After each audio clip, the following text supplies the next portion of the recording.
अब हमारे पास spot clear नहीं था. This case has been pending in various offices from last 4-5 years. तो अल्हम्दुलिल्लाह आज पूरा क्लियर करके with coordination of irrigation, with coordination of police and administration, जो अपनी तहसील एडमिनिस्ट्रेशन है, अंडर गाइडेंस ऑफ डीसी साहब, एसडीएम साहब, we are able to demarcate the area and evict the encroachment जो यहाँ पे थी. देखिए कोर्ट की ये ऑनरेबल हाई कोर्ट में भी चल रहा था ये केस. वहाँ से बड़ा क्लियर कट डायरेक्शन है that we should go ahead as per the procedure. और फिर जो यहाँ पे ये लैंड ओनर से जिनने कुछ यहाँ पे एनक्रोचमेंट की थी, इनका एक केस चल रहा था, शायद I think honourable judicial magistrate के केस कोर्ट में चल रहा था. वहाँ पे हमने ऑलरेडी अपनी रिपोर्ट दी है. She is in excess of some land, वो लैंड भी रिट्रीव हो जाएगी and we have already submitted the report. बहुत सारी जगहों पर ऐसे मामले अभी भी हैं पेंडिंग ब्यूरो में. देखिए we have started doing it. ये हमारा इनिशियल फेज है. Will be doing it, conducting all over. हम अपने फील्ड स्टाफ से हमने ऑलरेडी रिपोर्ट्स तलब की हुई हैं.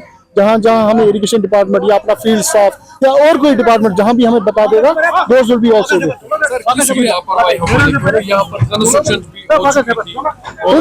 कंस्ट्रक्शन जो हुई है वो इसने अपने लैंड में की है. There is no construction. इसने बिल्कुल अपने जो इसकी अपनी लैंड उसमें की थी. लापरवाही किसी की नहीं है. इट्स लाइक बहुत टाइम से केस चल रहा था.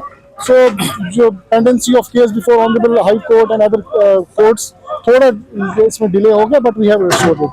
जी सर, बहुत सारे यहाँ पे वायलेशन कर रहे हैं, क्या अपील किया? मैंने आपको तभी वही बोला कि we have already directed our field staff कि हमें एक डिटेल रिपोर्ट दे विद ऑल द वायलेशंस जो हो रही हैं. अदर कंसर्न डिपार्टमेंट्स, उनको भी रिक्वेस्ट किया हुआ है. अगर किसी डिपार्टमेंट को कहीं लगता है कहीं पे वायलेशन है, they should bring it in our notice, we will demolish. Sir opposition का कहना है 507 कीवर्ड नंबर लैंड जो है उस पर हमने ऑलरेडी स्टे रखी है. यहाँ पे थोड़ी अपोजिशन है. अपोजिशन तो कहीं और होगी. जो मैंने वही आपको बोला, आपने शायद सुना नहीं. We have already filed the reports. इसमें हाई कोर्ट का क्लियर कट डायरेक्शन है that we should proceed as per the law and we have proceeded as per the law.